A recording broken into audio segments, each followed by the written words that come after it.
good morning, afternoon, evening, night, whatever it might be for you.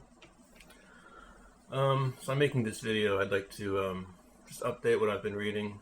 Not much, honestly, but then I had a theme I wanted to share if anyone is willing to listen.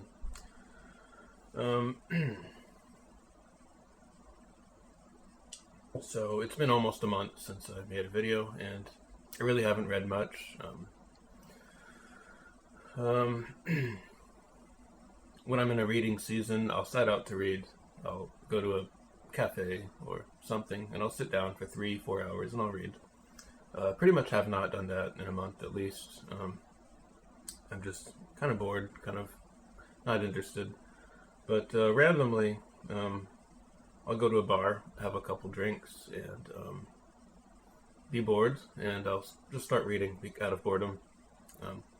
By the way, if you haven't read any books on social psychology, the social psychologists, they might use a term called channel factors, or I don't know other terms you would use for it, but basically the idea is,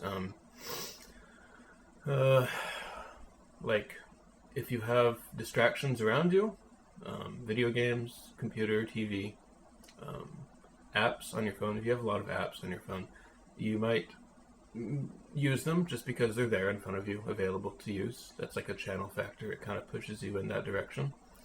On the other hand, if you have nothing, like when I pretty much go out, I don't use apps, and part of the reason to go out is to have nothing, to not have access to movies or TV or computer, and then all I have is my phone, or if I bring a book.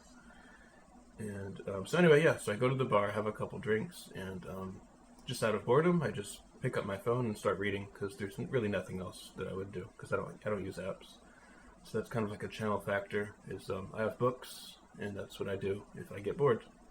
But yeah, so I haven't set out to read really, but out of boredom, I'll start reading.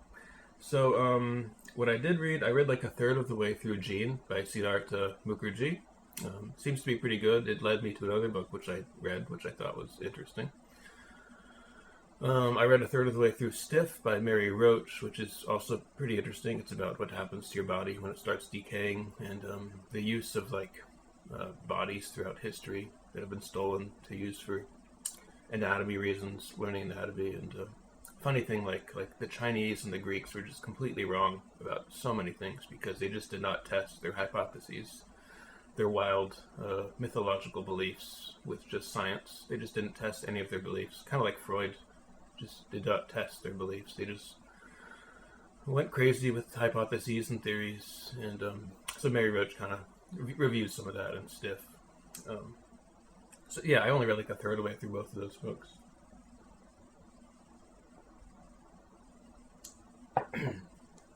And what I did read, because Gene mentioned it as like this really horrible racist book that did all these horrible things. And I had read Madison Grant's book, The Passing of the Great Race, and I read 2/3 of the way through Hitler's book, Mein Kampf, because I wanted to know, well, what did these people actually believe and why? And a lot of what they believed kind of made sense if you just understand how wrong you could be about your beliefs, but given their perspectives, their conclusions generally made sense, and their observations generally were true. It was just the causes of why different people would be different. They're probably pretty wrong about that. But so then I read Charles Davenport's Heredity in Relation to Eugenics, and I don't think I finished it. I am like maybe 50 pages from finishing, maybe 100. It's a PDF, and so far there's out of 10 chapters, I don't know, I forget how many chapters, but let's say out of 10 chapters I've read so far, only the last chapter had anything to do about race or differences between groups, and they were very observational, about ethnic groups that had recently come to America, and during the time of 1911 or whatever the book was written. And the entire first 9/10 of the book was just like how genetics is understood up to that point. What's heritable, what passes in families, what seems to be recessive, what seems to be dominant, And I could hardly imagine that you would read the book and think, if you had read up to that point, that it's a horrible racist book, because it's really just a review of what they know to be genetic and what they know to the mechanism for how genes might work. And they were wrong about a few things, but to be honest, they were right about a lot of things. A lot of heritable diseases.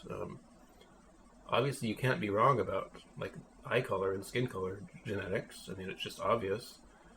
Blue eyes is recessive, but it comes back in third generation if you intermarry with someone who has blue eye genes. But so yeah, I read that book, and let me have it here.